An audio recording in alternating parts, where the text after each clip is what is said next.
చదవబడిన పాఠ్యభాగంలో ఎఫెసీయులకు రాసిన పత్రిక 5వ అధ్యాయము, ఎఫెసీయులకు రాసిన పత్రిక 5వ అధ్యాయము నాకు చాలా ఇష్టమైన వచనం. ఇక్కడ ఒక మాట ఉంది, అదేమిటి అంటే కనుక 24వ వచనం. సంఘము క్రీస్తునకు లోబడినట్టుగా భార్యలు కూడా ప్రతి విషయంలోనూ తమ పురుషులకు లోబడవలను. పురుషులారా, మీరును మీ భార్యలను ప్రేమించండి. చాలా చక్కని మాట.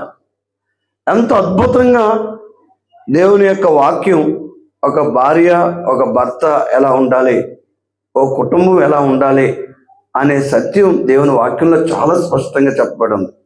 ఇంకా గట్టిగా చెప్పాలంటే బైబిల్లో మాత్రమే పురుషుడు ఎలా ఉండాలి, లేదా భర్త ఎలా ఉండాలి, భార్య ఎలా ఉండాలి అని చాలా స్పష్టంగా చెప్పబడుతుంది.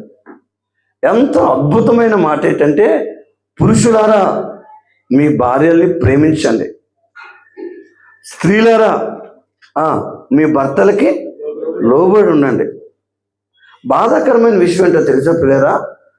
పురుషులారా మీ భార్యల్ని ప్రేమించండి అని ఎందుకన్నాడంటే, ఒక ఆయన చెప్తాడనమాట. ఒక ఆయన అంటే ఎవరో కాదు, ఆర్ఆర్కే మూర్తి గారు. అని ఏమంటాడంటే, ప్రేమించడం చాలా కష్టమట, అందులోనూ భార్యని ప్రేమించడం ఇంకా కష్టం.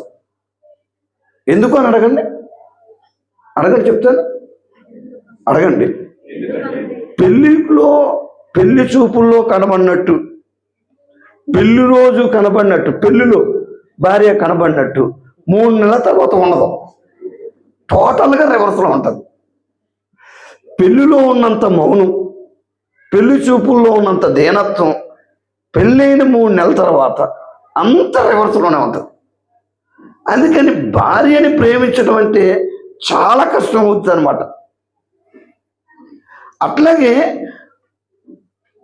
భార్యని ప్రేమించి యేసు ప్రభువు చాలా స్పష్టంగా చెప్తున్నాడు. ఎలా ప్రేమించాలి అంటే కనుక అక్కడ చక్కని మాట ఉన్నది. పురుషులారా మీరును మీ భార్యను ప్రేమించుడి, అటువలే క్రీస్తు కూడా సంఘమును ప్రేమించి. ఈయనంటే అలా తిరుగుతున్నాడు. తిరగకూడదు ఇక, ఎవరు తిరగమన్నా తిరగకూడదు ఇక. ఒక అరగంట, ఓకేనా? ప్రేమించి అనగానే తిరుగుతున్నాడు. మనోడు దృష్టిలో కొంతమంది కుర్రోళ్ళు ఉంటారే, ఈ పెళ్లి కాని కుర్రోడు, ప్రేమించి అనగానే ఎంటుకలు లెగుతూ ఉంటాయి. వాళ్ళకి చాలామంది వాళ్ళకి తెలియదు పాపం. ప్రేమ అంటే ఏమనుకుంటారు తెలుసా? సినిమాలు బాగా చూసి, నువ్వు లేక నేను లేను ప్రియా, నీ కోసమే పుట్టాను ప్రియా, ప్రేమించుకుందాంరా, పెళ్లి చేసుకుందాంరా, పారిపోదాం, సినిమా టైటిల్ అన్నీ పెట్టేస్తాడు.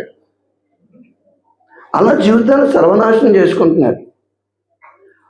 ప్రేమించడం అంటే ఏంటో తెలుసా అండి? క్రీస్తు వలే, అది క్రీస్తు ప్రేమించినట్టు ప్రేమించు. క్రీస్తు సంఘమును ఎలా అయితే ప్రేమించాడో, క్రీస్తు సంఘములకు ఎలా అయితే విలువించాడో, క్రీస్తు సంఘమును ఎలా అయితే కలంకము, ముడత, మచ్చ, డాగు, అసలు మైక్ అయ్యగారికి ఇస్తే అయ్యగారే చెప్పేసారు. అంటే నేను మీకేం చెప్పకూడదు తెలుసా? సంఘంలో అంటే మానవుని జీవితంలో రక్షించబడిన యొక్క యేసుక్రీస్తు రక్తములో కడగబడి రక్షించబడిన సంఘంలో కూడా మడతలు ఉంటాయి, మచ్చలు ఉంటాయి, డాగులు ఉంటాయి, కలంకం ఉంటుంది. అక్కడ ఉందేంటి? మరి ఎవరు చెప్పారు కపటం ఉంటుందని? అయ్యగారు చెప్పారా? కపటం ఉంటుంది, అయ్యగారు కూడా చెప్పారు కాబట్టి. ఇవన్నీ ఉన్నా కానీ క్రీస్తు సంఘాన్ని ప్రేమిస్తున్నారు. ప్రేమ యేసు ప్రభువులాగా ప్రేమించమంటున్నాడు. అది పురుషులారా మీ భార్యను ఎలా ప్రేమించాలి తెలుసా? భార్యలో కొన్నిసార్లు అప్పుడప్పుడు కొంచెం కలత ఉంటుంది, కొంచెం నవత ఉంటుంది. అప్పుడప్పుడు కేజీఆర్ గారు పొద్దున లేవలేకపోవచ్చు.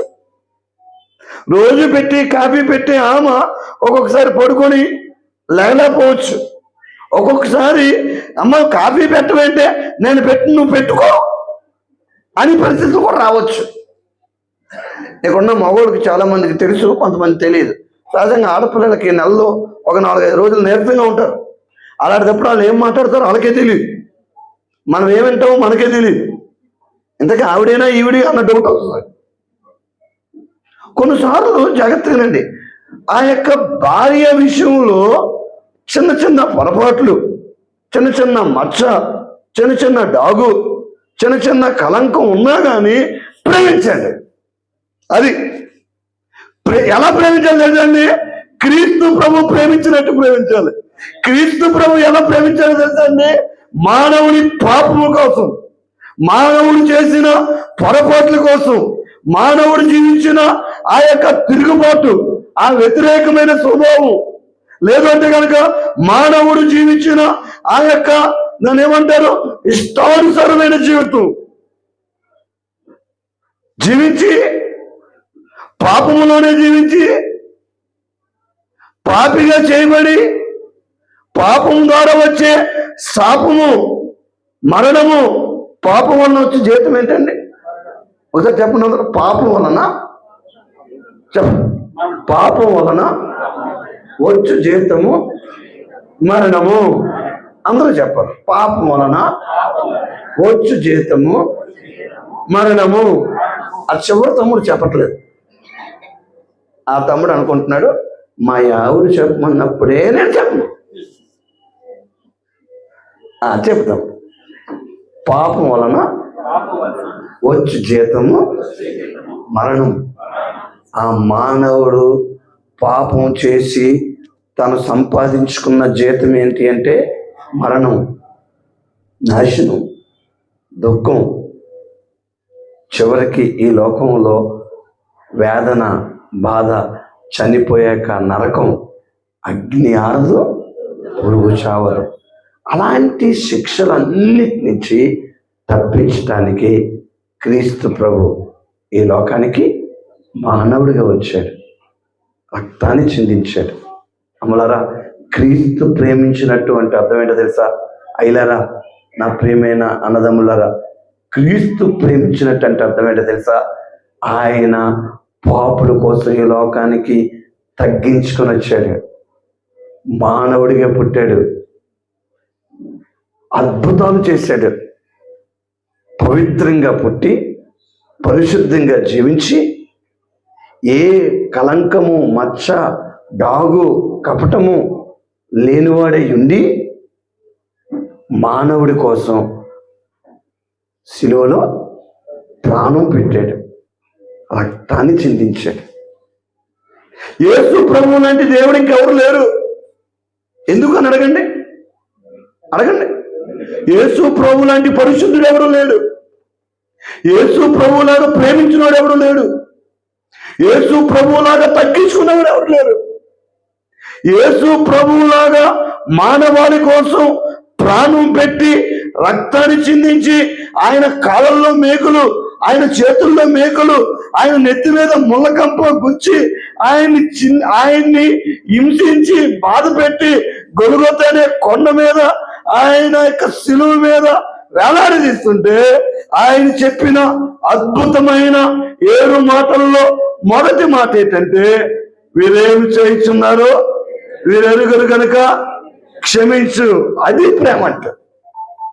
క్షమించేది ప్రేమలోంచి వచ్చే గొప్ప లక్ష్యం ఏంటి తెలుసా? క్షమించటం. క్రీస్తులాగా ప్రేమించాలి అంటే క్రీస్తు ప్రభువులాగా క్షమించాలి. క్రీస్తు ప్రభువులాగా భార్యకి విలువాలి. క్రీస్తు ప్రభువులాగా భార్యని హెచ్చించాలి, గౌరవించాలి. భార్యని ఎంత ప్రేమిస్తే అంత ఆశీర్వాదం, భార్యని ఎంత గౌరవిస్తే అంత ఆశీర్వాదం. చాలా మందికి తెలియదు, భార్యని ఎంత తొక్కేస్తే అంత పైకి వస్తాను అనుకుంటాడు, వాడు కిందకే వెళ్ళిపోతాడు. ఎప్పుడైనా సరే భార్యను గౌరవించేవాడే అద్భుతంగా దీవించబడతాడు. ఆ అక్క అనుకుంటుంది, ఈ పాయింట్ మీద చెప్పండి. ఈ పాయింట్ మీద చెప్పండి. మా ఊరు కూడా ఎక్కడే ఉన్నాడు. ఈరోజు మీకు ఏం చెప్పాలని ఆశపడుతుంది తెలుసా? ప్రేమించండి. పురుషులారా భార్యని ప్రేమించండి. క్రీస్తు ప్రభు ప్రేమించినట్టు ప్రేమించండి. క్రీస్తు ప్రభు అక్కడ ఉంటుంది కూడా, ఆ మాట కూడా ఉంటుంది. త్యాగం చేశాడంటే ఆయన. క్రీస్తు 28వ వచనం, అటువలనే పురుషులు కూడా తన భార్యను ప్రేమింపబద్దులై ఉన్నారు. చూసారండి, తన భార్యను ప్రేమించేవాడు తను ప్రేమించుకున్నట్టు. అంటే ఓ రకంగా చెప్పాలంటే మరి ఈయన ఎలా ప్రేమించాడో నాకు తెలియదు, కానీ ప్రేమించాడు కాబట్టి పక్కన అమ్మాయి ధైర్యంగా నవ్వుతూ ఉంది. అట్లాగే ప్రేమించాలి. ప్రేమిస్తున్నాడు కదా, గౌరవించాలి, విలువివ్వాలి. ప్రేమకు అర్థం కొంత డెఫినేషన్ చెప్పేసి నేను త్వరగానే ముగించేస్తాను. అయితే ప్రేమ భార్యని ప్రేమించాలి, భార్యను కూడా భర్తని ప్రేమించాలి ఖచ్చితంగా. భార్య భర్తను ప్రేమించుతున్నాను అనడానికి ఒక గుర్తు ఏంటంటే, భార్యలు చేయలేని పని అంటది. ఏంటని అడగండి. లోబడి ఉండడం. అస్సలు లోబడను. భార్యలు అంటారు, నేనే లోబడాలా? నువ్వు లోబడు. చాలా మంది ఈ దినాల్లో కుటుంబాల్లో శాంతి, సంతోషం, సమాధానం లేకపోవడానికి కారణం ఏంటంటే, భర్త ఏమో ప్రేమించలేకపోతున్నాడు, భార్య ఏమో లోబడి ఉండలేకపోతుంది. మీ భర్తకి లోబడి ఉండండి, భర్తని గౌరవించండి, భర్తకి విలువివ్వండి. భర్త శిరస్సు, అక్కడ ఆయన క్రీస్తు సంఘముకు శిరస్సు అయినలాగున పురుషుడు భార్యకు శిరస్సు అయి ఉన్నాడు. పై మాట ఎప్పటికైనా సరే భర్తతే ఉండాలి. ఏమనుకోకపోతే ఇలా చెప్తున్నాను, ఆడపడుచున్నారు, అలా కోపంగా చూడకండి. ఏమిటి అంటే కనుక భర్త పెత్తనమే ఉండాలి. ఏ ఇంట్లో అయితే ఆడోడి పెత్తనం ఉంటుందో ఆ ఇంట్లో పిల్లోడు పైకి రారు, చదవలేరాడు. ఏ ఇంట్లో అయితే భార్య, జాగ్రత్తగా అండి, భర్తను గౌరవించి, మీ నాన్న ఉన్నాడే, మీ నాన్న బంగారి కొండే, మీ నాన్న బంగారి కొండ, గారాల పట్టి, గజ్జెల మువ్వ, ఇంకేముంటాయండి, ఇంకేముంటాయి, సింగారి కొండ, సింగరాయి కొండ, మీ నాన్న ఎంత మంచోడో తెలుసా అని పిల్లలకు నేర్పించాలి. కానీ ఆడవాళ్ళు ఏం చేస్తుందంటే చాలా మంది, మీ నాన్న వేస్తే వేస్ట్, నువ్వు అంత సోమరిపోతు మీ నాన్నలాగా, మళ్ళీ మధ్యలో త్యాగం. ఇప్పుడు ఆ పిల్లని తిట్టింది అక్కడ దాకా అవుతుందా? నువ్వంతా సోమరిపోతు, దున్నపోతులాగా ఉన్నావు మీ నాన్నలాగా లేదా నానమ్మలాగా, అంతే. అక్కడి నుంచి పోతుంది జీవితం. ఈరోజు ఒక విషయం నేర్చుకుందామా? ప్రేమ గురించి చెప్పే ముందు, ప్రేమించమంటే అర్థం ఏంటి తెలుసా? భార్యగా నీవు భర్తకి లోబడి ఉండడం అంటే ఏదో అదేమంటారు భయపడి కృంగిపోయి అట్లా కాదు. గౌరవించాలి, భర్తకి విలువ ఇవ్వాలి, భర్తని హెచ్చించాలి, భర్త మాటే పైన ఉండాలి. ఎప్పుడైనా సరే గుర్తుపెట్టుకోండి, భర్త మాటే పైన ఉండాలి అనే దృక్పథంతో ఏ కుటుంబం అయితే జీవిస్తారో ఆ కుటుంబం ఖచ్చితంగా ఆశీర్వదించబడతారు. నా ప్రియమైన సంగమా, యేసు ప్రభువారు సంఘానికి శిరస్సు అయి ఉన్నాడు, కుటుంబానికి శిరస్సు భర్త. చాలా కుటుంబాల్లో ఈ దినాల్లో క్షేమము, ఆనందము, సమాధానం లేకుండా జీవిస్తూ ఉన్నారు. చాలా కుటుంబాల్లో అభివృద్ధి లేదు. చాలా కుటుంబాల్లో భార్యాభర్తలు మాట్లాడుకోరు.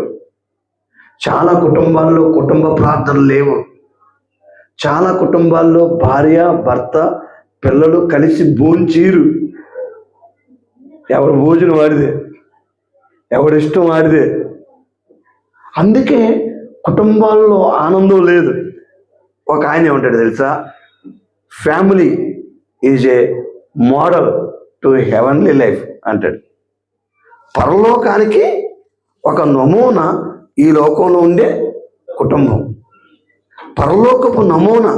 మన కుటుంబాల్లో శాంతి సమాధానం ఉండాలి. అయితే ఈ యొక్క సాయంకాల సమయంలో నేను మీకు ఒక ప్రశ్న ఇస్తున్నాను. ఆ ప్రశ్న ఏంటి అంటే, మీలో ఎంతమంది కుటుంబాల్లో భార్య భర్త పిల్లలు కలిపి నిజంగానే శాంతి సమాధానము సంతోషం కలిగి జీవిస్తున్నారు? ఎంతమంది కుటుంబాల్లో భార్యని మెచ్చుకునే భర్తలు, భర్తని గౌరవించే భార్యలు, పిల్లల్ని చక్కగా దేవుని భయభక్తుల్లో పెంచే తల్లిదండ్రులు, కుటుంబ ప్రార్థనలు చేసుకొని కుటుంబం అంతా కలిసి భోజనం చేసే కుటుంబాలు ఎన్నున్నాయి? ఈరోజు పరీక్షించుకుందాం. అయితే నాకు రమణ అనే తమ్ముడు నాకు గత 20 సంవత్సరాలు బట్టి తెలుసు, నాకు చాలా బాగా క్లోజ్. ఆ రమణ నాకేం చెప్పాడంటే, నా పక్కన కూర్చొని మాట చెప్పాడు. అదేంటంటే, యాకోబు పాస్టర్ గారు చాలా మంచోడు అన్నయ్య, ఆ కొడుకు ఇంకా మంచోడు అన్నయ్య అన్నాడు. అన్నయ్య ఆ చెల్లుంది చూడండి అన్నయ్య, చాలా మంచిది అన్నయ్య, మంచి సింగర్ అన్నయ్య, స్పీకర్ కూడా అన్నయ్య అన్నాడు. నాకు చాలా సంతోషం అనిపించింది. వీరు ఒక మంచి కుటుంబంగా కట్టబడుతున్నారు. దేవుని యొక్క భయభక్తులు పెరిగారు, రక్షించబడిన అనుభవం ఉంది. సంవత్సరం అద్భుతంగా దేవుడు వాళ్ళని కాపాడుతూ వచ్చాడు. అందుకు నిజంగానే ఇది కృతజ్ఞత కూడిక, నిజంగానే స్తుతించాలి మనం. అద్భుతమైన విషయం ఏంటంటే, మామగారు నా కూతురు లాంటిది, ఆ వచ్చాక నాకు చాలా ఆనందం వచ్చింది అని చెప్పాడు. చాలా గొప్ప సాక్ష్యం ఆడపిల్లకి. ఓ మామగారు నా కోడలు కాదా మా కూతురు అని చెప్పారంటే really it's great great privilege to కేజీయా. మార్కులు కొట్టేసావమ్మ నువ్వు. మా మామగారి దగ్గర కొట్టేయడం కదా, అందరి దగ్గర కొట్టేశావు, నా దగ్గర కూడా కొట్టేశావు. అయితే ఈ సంవత్సరం అంతా దేవుణ్ణి కాపాడినందుకు నిజంగానే కృతజ్ఞత కలిగి మనం జీవించాలి.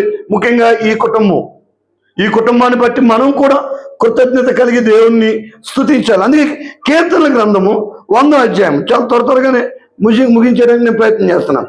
కీర్తనల గ్రంథము 100వ అధ్యాయం, కీర్తన గ్రంథము 100వ అధ్యాయము 3వ వచనంలో చాలా చక్కని మాట ఉంటుంది.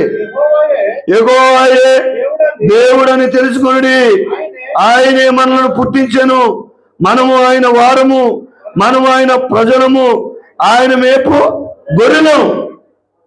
కాబట్టి అక్కడ చక్కని మాట ఉంది, కృతజ్ఞతార్పణలు చెల్లించుచు ఆయన గుమ్మములో ప్రవేశించుడి, కీర్తనలు పాడుచు ఆయన ఆవరణంలో ప్రవేశించుడి.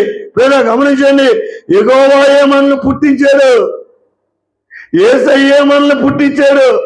గుర్తుపెట్టుకోండి, ఆయనే మనల్ని పుట్టించాడు, ఆయనే మనల్ని రక్షించాడు. తన రక్తంలో మన పాపములను కడిగి ఆయన కుమారుడిగా కుమార్తెగా చేర్చుకోవడానికి ఇష్టపడ్డాడు. వీరిని కూడా అలాగే రక్షించాడు.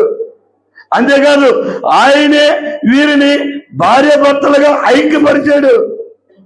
ఇదిగో తమ్ముడు రాజకుమార్ ఒంటరిగా ఉండకూడదని చెల్లి కెజియాని భార్యగా ఇచ్చాడు.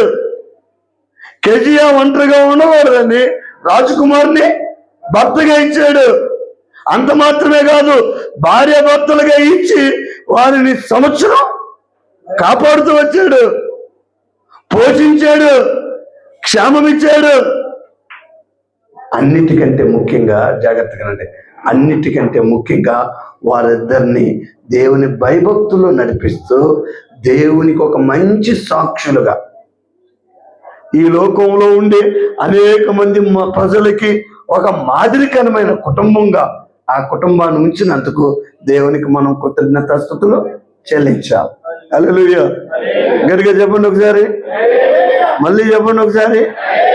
ఆ చివరక్క చెప్పట్లేదు, ఆ అక్క అనుకుంటుంది వాళ్ళు బతికితే నాకేంటి, నేనెందుకు స్తుతించావు, నువ్వెందుకు స్తుతించాలంటే ఈ భోజనం అయిపోయాక భోజనాలు ఉన్నాయి, ఆ భోజనం మనకు ఏర్పాటు చేశారు కృతజ్ఞత మనసుతో. అమలరా మీకు నిజం చెప్పున, ఈరోజు మనం బతుకున్నామంటే దేవుని దయ.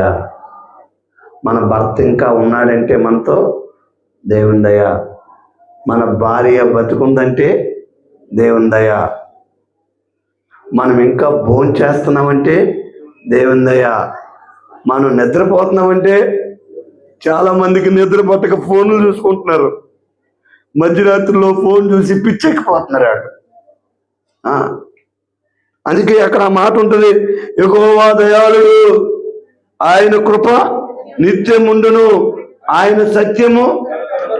యెహోవా దయాళుడు. చెప్పండి వెనకాల, మళ్ళీ చెప్పండి. యెహోవా దయ వల్లే మనం బ్రతుకున్నాం. ఆయన దయ వల్లే మనకి పెళ్ళయింది. ఆయన దయ వల్లే మనకి పిల్లలు పుట్టారు.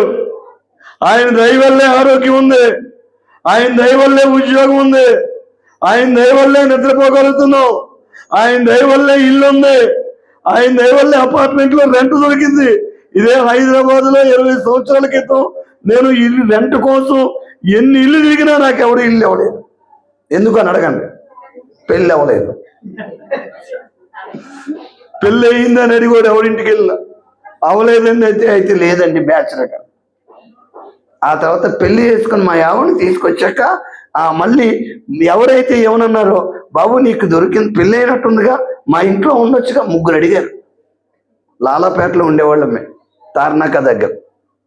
పెళ్ళి అయిన తర్వాత నా భార్యని హైదరాబాద్ తీసుకొచ్చి బండి మీద ఈ ఇప్పుడున్నంత ఏంటిది డెవలప్మెంట్ అప్పుడు లేదు, ఎల్బీ నగర్లో దిగేదనమాట ఆవిడ. ఎక్కడి నుంచి? విజయవాడ నుంచి. ఆవిడ విజయవాడలో జాబు, నేను హైదరాబాద్లో జాబ్. అందుకని సాటర్డే సండే ఆమె ఇటు వచ్చేది. నేను ఒక ప్లాన్ వేసాను, ప్రతి సాటర్డే సండే నువ్వేం వస్తావు అలసిపోతావు, ఒక సాటర్డే సండే నేను వస్తాను అనేవాడు.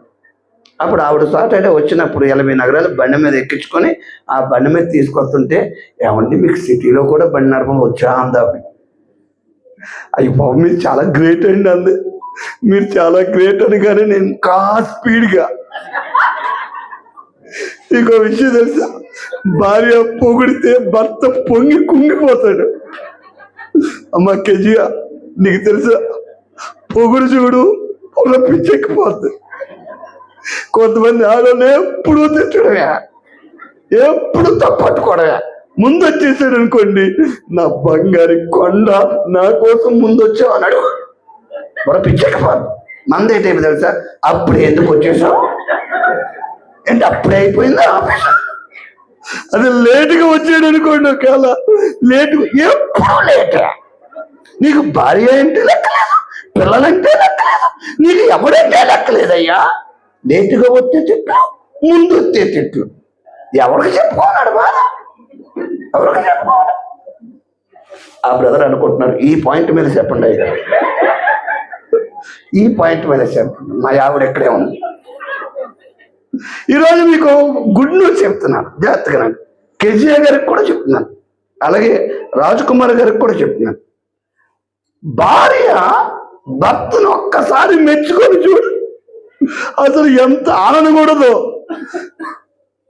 నేను చాలా స్పీడ్గా ఉప్పలు దాకెళ్ళాక, అండి చాలా బాగా డ్రైవ్ చేస్తున్నారు, అంతేకాదండి ఎక్కడ బ్రేక్ అయ్యాలో అక్కడ వేస్తున్నారండి అంటే, బ్రేక్లో కూడా జాగ్రత్త వాడాలి కదా. అందులోనూ పాప రాత్రి 9 గంటలకు వచ్చేది డ్యూటీ అయ్యాక. సికింద్రాబాద్ బండి మీద మొత్తం తిప్పేసి 3 నెలలు తిప్పాక, ఏమండి నిజంగా మీరు నన్ను ఎంత ప్రేమిస్తున్నారండి, కానీ తిరగలేకపోతున్నానండి అందో రోజు.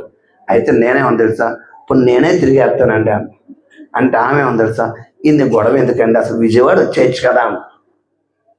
అప్పుడు ఏం చేశాను అడగండి, అడగండి. ఉన్న ఉద్యోగం వదిలేసి విజయవాడ వెళ్ళిపోయా. విజయవాడలో ఉద్యోగం వేసి మళ్ళీ టెస్ట్ రాసి పరీక్ష రాసి అప్పుడు జాబ్లోకి వెళ్తే ఒక బ్యాంకులో జాబ్ వచ్చింది, Punjab national bank Met Life అని. అందులో మేనేజర్. ఆమె ఈరోజు చెప్పింది, ఏమని చెప్పిందని అడగండి. నువ్వు ఖచ్చితంగా భార్యాభర్తల మెసేజ్కి వెళ్తున్నావు కాబట్టి నేను చెప్తున్నానండి, సూట్ వేసుకో అంది. అందుకని వేసాను. రమణ ఓ ఫోటో తీయ అక్కకు పంపితే కానీ హ్యాపీ ఫీల్ అవుద్ది. అమ్మలారా మీకు విషయం చెప్పనా, అయ్యలారా మీకు విషయం చెప్పనా, కుటుంబం సఖ్యతగా ఐక్యతగా ప్రేమగా ఎక్కడైతే ఉంటుందో ఆ కుటుంబంలో శాంతి, సమాధానం, సంతోషం. భార్యని గౌరవించు, భర్తకి లోబడు, భర్తకి విధేయత చూపించు, భర్త దగ్గర ఒక మాట తగ్గించుకో. భర్త ఒక మాట తిట్టాడు అనుకోండి, ఎందుకు పనికిరావే నువ్వు అన్నాడే అనుకోండి, పొరపాటున అనేంత దమ్ము ఇప్పుడు భర్తలకు లేదు. ఒకవేళ అన్నాడే అనుకోండి, ఇప్పుడు నువ్వు ఎందుకు పనికిరావే అన్నాడు అనుకోండి భర్త దగ్గర, అప్పుడు నా భర్త నన్ను తిట్టాడు, తిట్టే దమ్ము లేదైనా ఈ మధ్య తిడుతున్నాడు, ఏమండి మీరు చెప్పింది కరెక్టే అంటే, నిజంగానే నాకు బుద్ధి జ్ఞానం లేదండి అని అనండి. ఒక పిచ్చకపోతుంది అంటే కళా నిజం అనుకుంటాడు. మళ్ళీ రెండో రోజు కూడా తిట్టాడు అనుకోండి, నీ కూరలోనే రావు వేస్ట్ అంటే, నిజమేనండి మా అమ్మ కూడా ఇలాగే తిట్టేదండి, నాకు కూరలు ఉండవు రాదండి, అయినా కానీ నువ్వు తింటున్నావంటే చాలా గ్రేట్ అండి, నిజంగా మీలాంటి భర్త నాకు ఎవడు దొరుకుతాడండి అనా. ఏం చేస్తాడు అడగండి, అడగండి. బాత్రూంలోకి వెళ్ళి తలుపు వేసుకుని తలకాయ తీసి గోడకేసుకుని వేసుకుంటాడు, ఆడి తలకాయ ఆడే కొట్టేసుకుంటాడు, ట్యాప్ ఓపెన్ చేసి మళ్ళీ సౌండ్ వస్తే మరి భార్య బాధపడితే. మీకు సీక్రెట్ చెప్పనా, భార్యని ప్రేమించు, భర్తని గౌరవించు, జీవితం అద్భుతంగా ఉంటుంది. అది కుటుంబం అంటే, అది కుటుంబం అంటే. నువ్వు ఎవరి కోసం బతుకుతున్నావు? మొదట దేవుడి కోసం, తర్వాత నీ భార్యని సంతోషపెట్టడం కోసం బతకాలి. మొదట దేవుడి కోసం, తర్వాత నీ భర్తని సంతోషపెట్టడం కోసం బతకాలి. దేవుడు వాక్యం చెప్తుంది, కృతజ్ఞత కలిగి జీవించడం అంటే ఏంటో తెలుసా అండి? ఈ మాటలు నన్ను చెప్పలేయండి.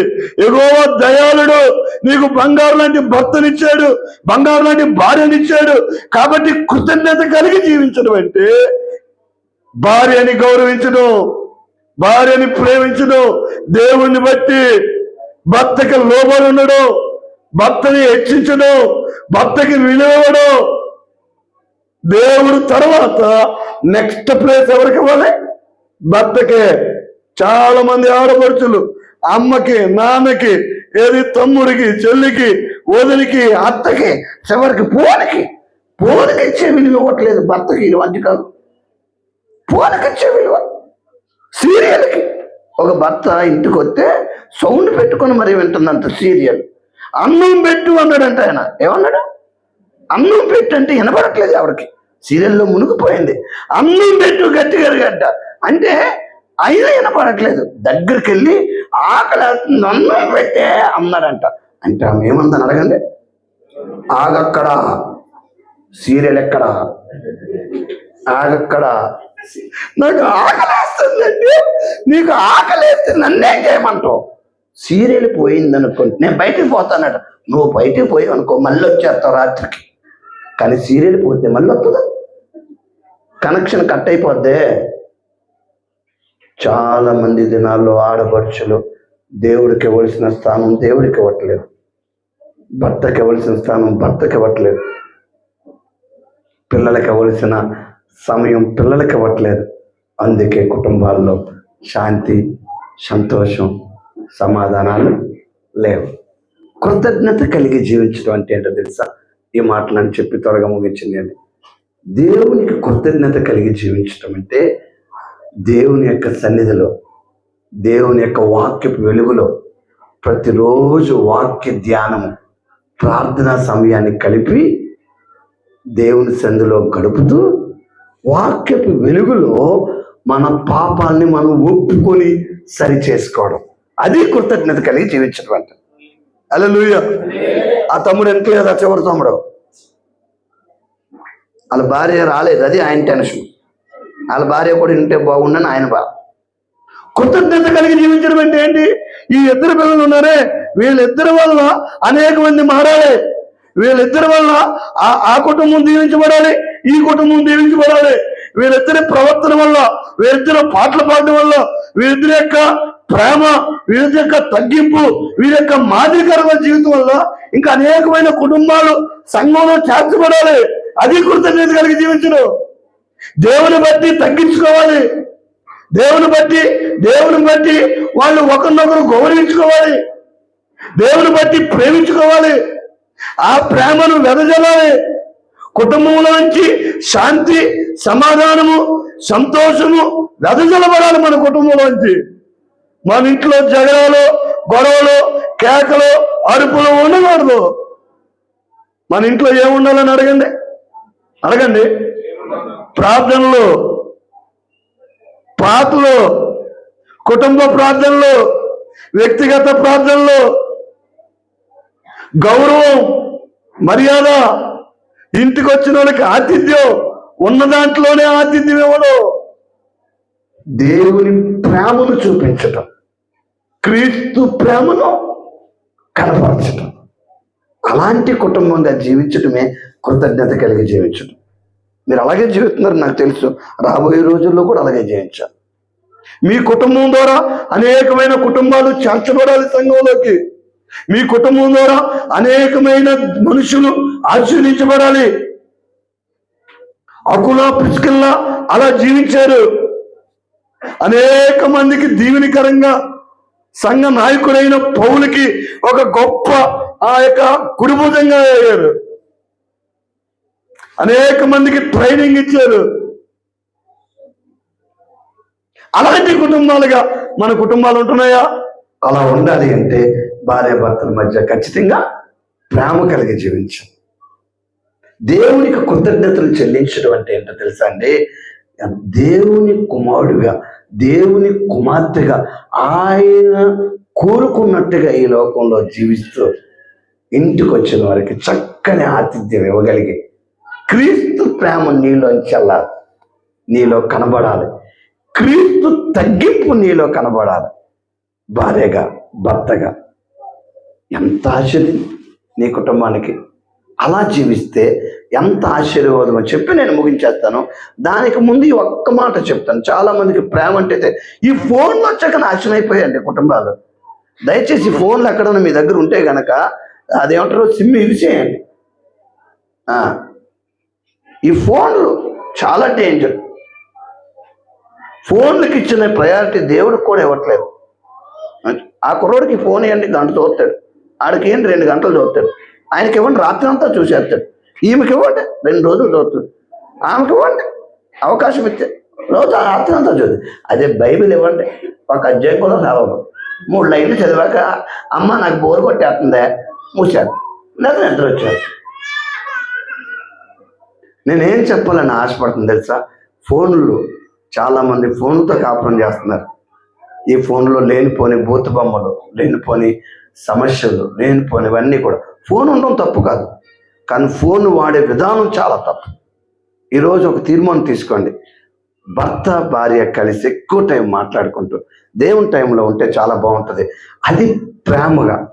ఆ ప్రేమ అంటే ఏంటో చెప్పి నేను త్వరగానే ముగించేస్తాను. చూడండి, టైం లేదనుకుంటా. నా టైం ఉందా? ఇంకెంత ఉంది? 5 నిమిషాలు ఉందంటే చాలా ఎక్కువ ఉన్నట్టే. ముగించేద్దాం. చూడండి, కీర్తన గ్రంథము 128వ అధ్యాయం.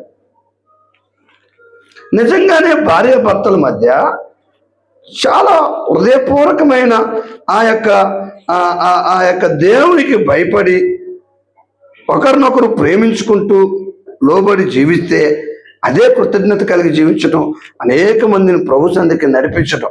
అయితే ఈ మాటలు నన్ను చెప్పండి. కీర్తన గ్రంథము 128వ అధ్యాయం నేనే చదువుతాను, ఒకవేళ మీ దగ్గర ఉంటే కూడా తీయండి. యెహోవా యందు భయభక్తులు కలిగి ఆయన త్రోవలందు నడిచేవారందరూ ధన్యులు. వెనక చెప్పండి, యెహోవా యందు భయభక్తులు కలిగి ఆయన త్రోవలందు నడిచేవారందరూ ధన్యులు. ఎవరు ధన్యులు? ఆయన త్రోవలందు నడిచేవారు ధన్యులు. ఎవరు ధన్యులు? ఆయనందు భయభక్తులు గలవారు ధన్యులు. దేవుడి భయం, దేవుడి మీద భక్తి మనలో ఎంతమందికి ఉన్నాయి పిల్లరా? దేవుడు అంటే భయపడాలి. దేవుడితో పెట్టుకోకూడదు, గుర్తుపెట్టుకోండి. దేవుడు తప్పు చేయొద్దు, పాపం చేయొద్దు అని చెప్పాడు. అయినా కానీ చాలా మంది దినాల్లో తెలిసి కూడా పాపం చేస్తా ఉన్నారు. భయపడదాం, దేవుడికి భక్తిగా ఉందాం, దేవుని సన్నిధిలో దేవుడికి భయపడదాం, దేవుడికి భయపడదాం. అప్పుడు దేవుడు ఏం చేస్తాడు? దేవుడికి భయపడడం అంటే ఏంటో తెలుసా? సందర్భం వచ్చింది కాబట్టి చెప్తున్నాను. పాపం చేయకుండా ఉండడం, యథార్థంగా జీవించడం. మనకు తెలుసు పాపం అంటే ఏంటో. మీకు అర్థమయ్యే భాష చెప్పాలంటే ప్రజల్లో ఒకవేళ దేవునికి మొదటి స్థానం ఇవ్వడం, తల్లిదండ్రుల్ని గౌరవించటం. రాజ్ కుమార్ గారు ఇటు తల్లిదండ్రులు గౌరవించాలి, సేమ్ అలాగే కేజీఆర్ గారి తల్లిదండ్రులు కూడా గౌరవించాలి. కేజీఆర్ గారికి 2 తల్లిదండ్రులు, రాజ్ కుమార్ గారికి 2 తల్లిదండ్రులు. వీరిద్దరూ కలిపి ఇటు తల్లిదండ్రుల్ని అటు తల్లిదండ్రుల్ని గౌరవించాలి. తల్లిదండ్రుల్ని సన్మానించండి. పదార్థుల్లో వ్యభిచరించొద్దు, దొంగిల్లొద్దు, అబద్ధ సాక్ష్యాలు పలకవద్దు, పొరుగువారిది ఏది ఆశించవద్దు. అలా ఎవరైతే ఆయన త్రోవలేందు నడుచుకుంటూ ఆయన యొక్క భయభక్తులు జీవిస్తారో ఆయన ఇచ్చే ఆశీర్వాదాలు ఎలా ఉంటాయో చెప్తాను నేను. అలాంటి ఆశీర్వాదాలు వీరి మీద రాబోయే దినాల్లో మెండుగా కుమ్మరింపబడాలని మనం ప్రార్థన చేసి ముగించుకుందాం. చూడండి ఏం ఆశీర్వాదాలు ఉన్నాయో చూడండి. 2వ వచనం, నిశ్చయముగా నీవు నీ చేతుల కష్టార్జితం అనుభవించదువు, నీవు ధన్యుడువు, నీకు మేలు కలుగును, నీ లోకిటి నీ భార్య ఫలించు ద్రాక్షవల్లి వలె ఉండును, నీ భోజనపు బల చుట్టూ నీ పిల్లలు ఒలివ మొక్కల వలె ఉందురు. యెహోవా యందు భయభక్తులు గలవాడు ఎలాగూ ఆచరించబడను. తమ్ముడు రాజకుమార్, ఈరోజు దేవుడు నీతో ఏం చెప్తున్నాడు తెలుసా? నీతో పాటు ఇక్కడున్న భక్తులతో కూడా ఏం చెప్తున్నాడు తెలుసా?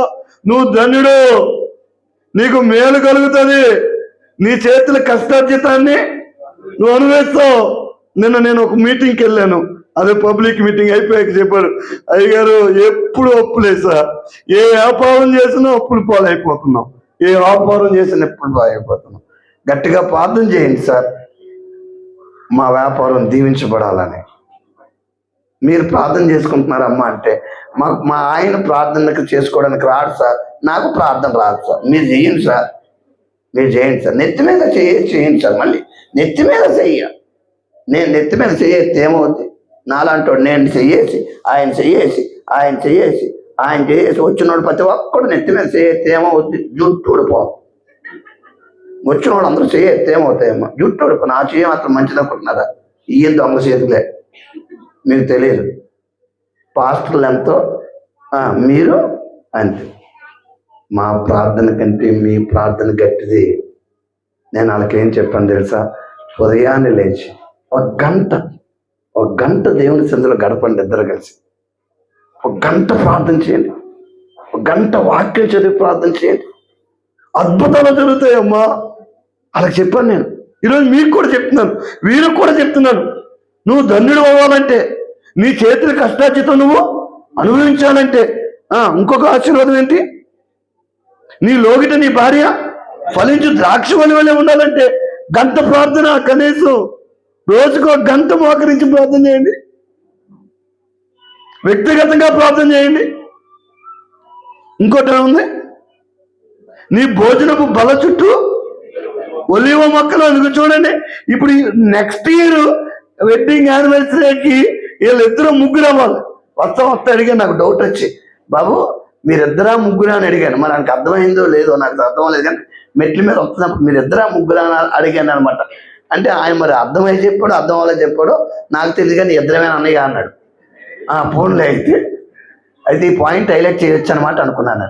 మన ప్రార్థన ఏంటో తెలుసా అండి? వచ్చే సెకండ్ ఇయర్ యానివర్సరీకి వీళ్ళిద్దరు ఏమవ్వాలి? ముగ్గురు అవ్వాలి. ఆమెనానండి, గట్టిగానండి. అప్పుడు భోజనాలు ఇంకా గట్టిగా ఉంటాయి. నేను వచ్చినా రాకపోయినా భోజనాలు మాత్రం గట్టిగా ఉంటాయి. ఇంకో 2 years గ్యాప్లో ముగ్గురు ఏమవ్వాలి? నలుగురు అవ్వాలి. దేవుడికి అనుకరిస్తే వచ్చే సంవత్సరమే ఏ ట్విన్స్ పుడితే గొడవలు వెళ్ళిపోయి. నీ భోజనపు బల్ల చుట్టూ నీ పిల్లలు ఒలివ మొక్కల వలె ఉంటారు. నీ జీవిత కాలం అంతయు క్షేమం కలుగుట నీవు చూచెదు. చూడండి, ఆ మాట ఉందా లేదా? క్షేమం కలుగుట చూచెదవు, నీ పిల్లలను నువ్వు చూచెదవు. అమ్మా, మీ పిల్లలను కూడా మీరు చూస్తారు, మీ డాడీకి కూడా చూసే అవకాశం కూడా మీరు ఇస్తారు. అంతేకాకుండా ఇశ్రాయేలు మీద సమాధానం ఉండును గాక. ఈ ఆశీర్వాదాలన్నీ వీరి కుటుంబంలో నెరవేరాలని ఈరోజు మనం ప్రార్థన చేద్దాం. వీరి కుటుంబంలోనే కాదు, ఇక్కడ కుటుంబంగా వచ్చిన ఎవరైతే ఆడపడుచులు లేకపోతే అన్నదమ్ములు భార్యగా భర్తగా ఉన్నారో దేవుడు వాళ్ళని కూడా ఈ ఆశీర్వాదాలన్నిటితో నింపి హెచ్చించాలి, దీవించాలి అని ఆయన ఆశపడుతున్నాడు. అయితే ఆయన కోరుకునేది ఒకే ఒక మాట, ఏంటి అని అడగండి. ఆయన ఎడల భయభక్తులు కలిగి జీవించటం, భయభక్తులు కలిగి జీవించటం. సీరియల్కి, సినిమాలకి, త్రాగుడికి, వ్యభిచారానికి, డబ్బు పిచ్చికి, డబ్బు కోసం బతికే డబ్బు పిచ్చికి ఈ లోకం బానిస అయిపోయింది. ఈ లోకంలో ఎక్కడ చూసినా వ్యభిచారం, దొంగతనం, డబ్బు, సినిమాలు, సీరియళ్ళు, సెల్ ఫోన్లు, ఇంకేమున్నాయి తమ్ముడు? గేమ్స్ అన్నీ కవర్ చేశాను అనుకుంటున్నాను నేను. మనోడు చెప్పిన గేమ్స్, ఆన్లైన్ గేమ్స్, బెట్టింగ్స్, ఇవన్నీ విడిచిపెట్టి ప్రభా మా పాపాన్ని క్షమించు, మొదటి స్థానం నీకిస్తాను, వెంటనే రెండో స్థానం నా భార్యకి ఇస్తాను లేదా నా భర్తకి ఇస్తాను అని తీర్మానం తీసుకుందామా? కీర్తనలు 128 ఉన్న ఆశీర్వాదాలన్నీ దేవుడు నీతో నింపాలని ఆశపడుతున్నాడు. కళ్ళు మూసుకుందాం, చిన్న ప్రార్థన చేసుకుందాం. కరెక్ట్గా నా టైం ప్రకారం నేను ముగించేశాను. కళ్ళు మూసుకుందాం, చిన్న ప్రార్థన చేసుకుందాం. నా ప్రియమైన ఆడబడుచులారా, నా ప్రియమైన అన్నదమ్ములారా, ఈరోజు ఖచ్చితంగా దేవునికి కృతజ్ఞతాస్తుతులు చెల్లించాలి. ఎందుకంటే తమ్ముడు రాజ్ కుమార్, చెల్లి కేజీ అని దేవుడు కుటుంబంగా ఏర్పాటు చేసి 1 సంవత్సరం పూర్తి చేశాడు. బహుశా ఈ సంవత్సరంలో ఎన్నోసార్లు ఒడిదుడుకులు, ఎన్నో అనారోగ్యాలు, ఎన్నో బలహీనతలు, కొన్నిసార్లు అప్పుడప్పుడు ఇద్దరిలో ఎవరో ఒకరికి ఇగో ఫీలింగ్స్ ఎక్కువ. ఈ మధ్యకాలంలో ఇగో అంటే నా మాటే నెగ్గాలి, నేను చెప్పిందే జరగాలి. ఇలాంటి పరిస్థితులు వచ్చినప్పటికీ కూడా మన జీవితంలో కూడా అలాంటి ఎప్పుడు ఎన్నోసార్లు వచ్చినా కాపాడుతూ వచ్చాడు. వాళ్ళని కాపాడాడు, సంవత్సరం కాపాడాడు. అందుని బట్టి దేవునికి వందనాలు చెల్లిద్దాం. 2 చేతులు పైకెత్తాం, ఒక్కసారి కృతజ్ఞతాస్తుతులు చెల్లిద్దామా? దేవా, తమ్ముడు రాజకుమారు, చెల్లి కేజీ అని సంవత్సరం కాపాడవు, నీకే వందనాలు. నీ దయ, నీ కృప వారి ఎడలు ఉంచావు, నీకు వందనాలు. వారిని ఒకరొకరు ప్రేమించుకొని లోబడి గౌరవించుకునేటట్లు చేస్తావు, నీకు వందనాలు. అంతేకాదు కీర్తనలో 128 అధ్యాయంలో ఆశీర్వాదాలన్నీ వారి మీద కుమ్మరించు ప్రభువా అని కూడా ప్రార్థన చేద్దాం. 2 చేతులు పైకెత్తి, 1 నిమిషం 2 చేతులు పైకెత్తి, ప్రభువా రాజకుమారు ధన్యుడవ్వాలి గాక ప్రార్థన చేయండి. ఆయన చేతుల కష్టార్జితం అనుభవించబడును గాక. తన భార్య ఎప్పుడు ఫలించు ద్రాక్ష వలె ఉండాలి. తన లోగిట 2 పిల్లలు పుట్టాలి. వచ్చే సంవత్సరం కల 1 బిడ్డ, తర్వాత కొన్ని రోజులకి మరో బిడ్డ ఇవ్వాలి. జీవితకాలం అంతా నువ్విచ్చే క్షేమము, నువ్విచ్చే ఆనందము, నువ్విచ్చే శాంతి, సమాధానం ఆ కుటుంబాల్లో నింపబడాలి. ప్రార్థన చేద్దాం. నువ్విచ్చే ఆరోగ్యంతో నింపబడాలి, నువ్విచ్చే క్షేమం ఉండాలి, నువ్విచ్చే సమాధానం ఉండాలి, నువ్విచ్చే సంతోషం ఉండాలి. అన్నిటికంటే ముఖ్యంగా వారిద్దరూ నీ రాజ్య వ్యాప్తిలో అనేక మందికి దీవెనకరంగా, సంతోషకరంగా, అనేక మందికి మాదిరికరంగా ఉండాలి అని ప్రార్థన చేద్దాం. కన్ను మూసుకుందాం, అలాగే ప్రార్థన చేద్దాం. అలాగే ఈ టైంలో మనం కూడా అలాంటి దీవెనలు నాకు కూడా ఈ ప్రభా, ఈ రోజు నుంచి నేను నా భర్తకు విలువిస్తాను, నా భార్యని గౌరవిస్తాను, గంట గడుపుతానయ్యా నీ సన్నిధిలో, గంట గడుపుతాను. ఒకవేళ తెలిసి తెలియని పాపాలు ఏమన్నా మన కుటుంబంలో ఉంటే ఒప్పుకుంటాను యేసయ్య. ఈ రోజే పాపం ఒప్పుకొని క్షమాపణ అడిగి రోజు బైబిల్ చదువుతాను, ప్రార్థన చేస్తాను అని ఎవరైతే తీర్మానం తీసుకుంటారో వాళ్ళకు కూడా ఈ దీవెనలో ఆశీర్వాదాలు దేవుడు ఇవ్వడానికి సిద్ధంగా ఉన్నాడు.